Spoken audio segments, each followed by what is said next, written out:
Hello friends, trade learners channel पर आप सभी का स्वागत है। आज की वीडियो में हम देखेंगे कि किसी भी स्टॉक में इन्वेस्ट करने से पहले किन 5 चीजों का हमको ध्यान रखना चाहिए, उसे हम मनी कंट्रोल की वेबसाइट पे देखेंगे। तो दोस्तों वीडियो को अंत तक देखें और अगर वीडियो पसंद आती है तो लाइक जरूर करें। तो चलिए वीडियो शुरू करते हैं। तो दोस्तों देखिए, आप अभी हम moneycontrol.com वेबसाइट के पेज पे हैं, जिसमें मैंने आइशर मोटर्स का शेयर के एनालिसिस को बताया है, जिसमें हम इन्वेस्टमेंट के पर्पज से जो है मैं 5 इंपॉर्टेंट बातें बताऊंगा आपको। तो आप देखिए दोस्तों, यहाँ पे आपके सामने Eicher Motors money control website के पेज पर खुला हुआ है। अब आपको इस वेबसाइट के पेज पर आकर के जिस भी स्टॉक के बारे में आप जानकारी लेना चाहते हैं, आपको उस स्टॉक का नाम लिखना होगा और उस पर क्लिक करना होगा इस सर्च बॉक्स में जाकर के। तो दोस्तों अभी मैंने आइशर मोटर्स के चार्ट को अभी आपके सामने वापस से खोल के दिखाया है। तो पहली जो सबसे इंपॉर्टेंट बात है जिसका हमको ध्यान देना है,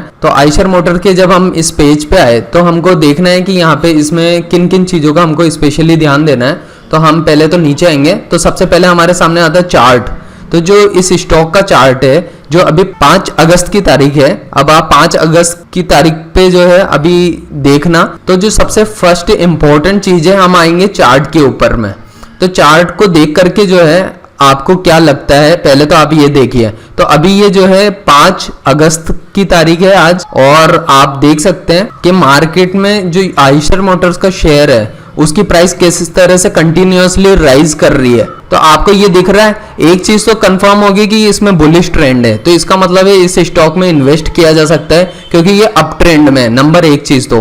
और देखो दोस्तों, एक बात बताता हूं कि जो बड़े इन्वेस्टर्स हो वो क्या करते हैं कि वो सारा पैसा अपना एक साथ नहीं डालते किसी भी स्टॉक में। मान लो इस स्टॉक में आपको 100 रुपए डालने होते हैं, एक एग्जांपल लेके चलते हैं। तो क्या होता है कि वो फर्स्ट जिस तरीके से ये जो रिट्रेसमेंट हुआ है और यहाँ पे प्रॉपर कंसोलिडेशन को देखा है, तो वो इस फर्स्ट कंसोलिडेशन पे 40 रुपए डाल देंगे, फिर वो सेकंड कंसोलिडेशन पे फिर 30 रुपए डाल देंगे, फिर बचे हुए जो 30 रुपए हैं वो नेक्स्ट कंसोलिडेशन पे डाल देंगे। इस तरह से वो एड ऑन करते जाते हैं जैसे जैसे अप ट्रेंड के साथ में आगे बढ़ते जाते हैं। तो दोस्तों उनका इन्वेस्टमेंट कुछ इस तरह से होता है। अब देखिए दोस्तों, हमें जो देखना होता है कि भाई ये शेयर अप ट्रेंड में है कि नहीं है। जैसे ये पिछले साल डाउन ट्रेंड में चल रहा था, तो क्या ऐसे स्टॉक में तब इन्वेस्ट किया जाता? नहीं किया जाता। जब ये कोविड-19 का फॉल चल रहा था, तो हम कभी भी ऐसे स्टॉक में बैड न्यूज के साथ में कभी भी इन्वेस्ट नहीं करते हैं। इस बात का ध्यान रखना होता है। तो ये तो नंबर 1 बात हो गई थी, जो चार्ट बेस्ड थी कि ये अप ट्रेंड में जब चलना जरूरी है उस स्टॉक का। सेकंड इंपॉर्टेंट चीज देखते हैं, यहाँ पे वैल्यूएशन पे आएंगे हम। तो वैल्यूएशन पे आने के बाद में दोस्तों इसमें आप देख सकते हो कि मार्केट कैपिटलाइजेशन कितना है, और यहाँ पे जो इंडस्ट्रियल पीई है, ये एक इंपॉर्टेंट चीज है कि इंडस्ट्रियल पी से इसकी रेट जो है, अगर पी की वैल्यू कम है, जो स्टॉक की पी की वैल्यू कम है इंडस्ट्रियल पी से, तो इसका मतलब है कि ये एक सस्ती रेट पे मिल रहा है, ये आपको चीप रेट पे मिल रहा है। स्टॉक की प्राइस अभी सस्ती है, आप यूं कह सकते हैं। अगर ये इससे ज्यादा है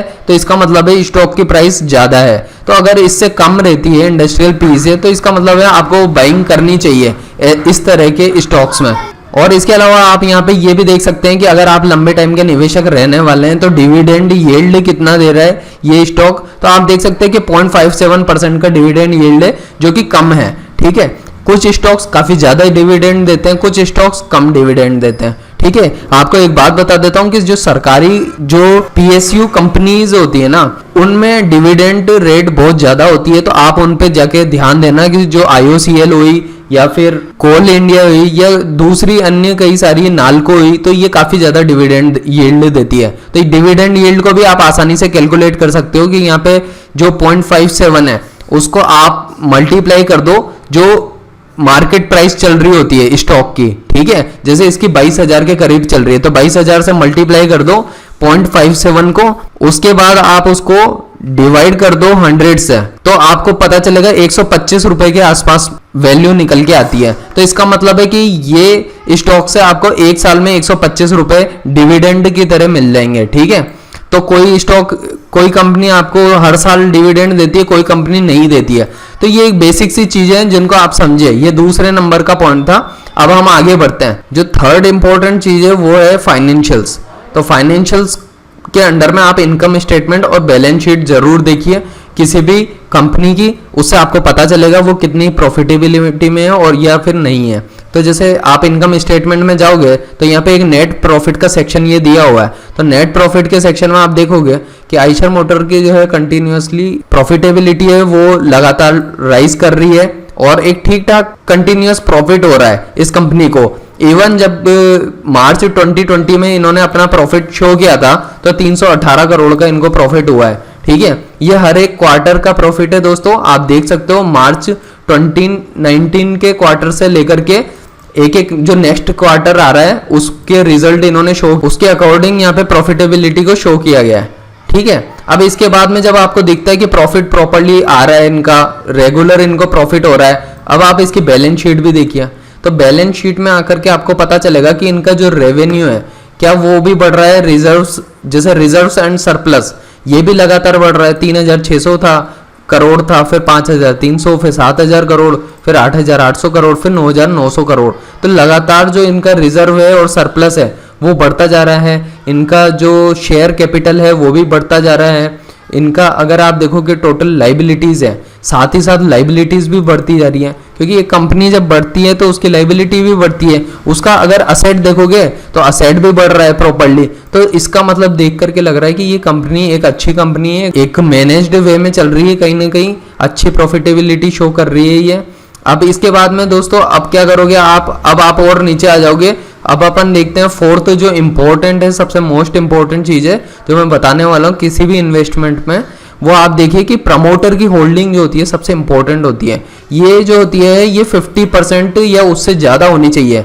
हालांकि जो है इस कंपनी में 49.28 है प्रमोटर की होल्डिंग, लेकिन FIIs और प्रमोटर और DIIs को मिलाकर के भी अगर ये 50% से ज्यादा हो रही है तो ये बहुत एक अच्छा सिंबल होता है किसी भी कंपनी के लिए कि जो प्रमोटर है उसका कंट्रोल कितना है वो ये बताता है। अगर 50% से ज्यादा होता है ना तो वो ये चीज क्लियरली बताती है कि ये कंपनी एक जो इंडिविजुअल उसका मालिक है उसी के द्वारा रन की जा रही है और FIIs या DIIs से ड्रिवन नहीं है, कि मतलब FIIs और DIIs के इंटरफेरेंस नहीं है उस कंपनी के अंदर में। हालांकि FIIs DIIs का उतना इंटरफेरेंस होता भी नहीं है, लेकिन ये कि हमेशा हम ध्यान रखें कि प्रमोटर होल्डिंग जो है 50% से ज्यादा हो तो उतना अच्छा होता है।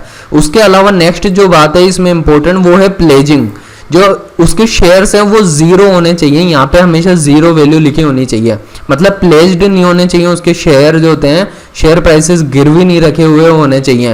ये बहुत बहुत इंपॉर्टेंट होती है, किसी भी इन्वेस्टमेंट से पहले आप ये चीज जरूर चेक कर लें कि प्लेज्ड नहीं होने चाहिए कभी भी शेयर। ठीक है, अब आप नेक्स्ट देखिए। इसके बाद में अपन देखते हैं कि ये जो है इसमें आपको इस कंपनी के जो दूसरे कॉम्पिटिटर्स हैं उसके बारे में भी बताया जाता है। पीर कंपैरिजन है, इसमें बताया जाता है कि इसके कौन कौन से कॉम्पिटिटर्स है। जैसे टाटा मोटर्स है तो उसकी तुलना में ये काफी अच्छा परफॉर्मेंस दे रही है, तो नेट प्रॉफिट इसका अच्छा है इसकी तुलना में, तो ये एक बहुत अच्छा सिंबल होता है। तो दोस्तों यही कुछ बातें थी, तो ये जो थी ये 5th इंपॉर्टेंट बात थी। तो ये दोस्तों ये कुछ इंपॉर्टेंट बातें थी जो मैं बताना चाहता था। किसी भी स्टॉक का आप एनालिसिस करना चाहते हैं तो इसमें ये 5 इंपॉर्टेंट बातें बहुत जरूरी हैं जो ध्यान रखें, और आप टेक्निकल एनालिसिस को इग्नोर नहीं करें, क्योंकि दोस्तों टेक्निकल एनालिसिस के बेसिस पे आपको एंट्री पॉइंट का पता चलता है कि आपको जैसे इस बॉटम के ऊपर एंट्री लेनी है, और इसके ऊपर मैंने एक वीडियो भी बना रखी है जिसमें मैंने जीरो लॉस्ट स्ट्रेटजी है, उससे आपको पता चल जाएगा कि आपको बॉटम पे किस तरह से बाई करना है स्टॉक को और फिर टॉप पे सेल करना है। तो दोस्तों ये कुछ इंपॉर्टेंट बात थी। अगर आपको वीडियो पसंद आई हो तो आप लाइक जरूर करें, चैनल को सब्सक्राइब करें और अपने दोस्तों के साथ शेयर जरूर करें। वीडियो के साथ एंड तक बने रहने के लिए दोस्तों बहुत बहुत धन्यवाद।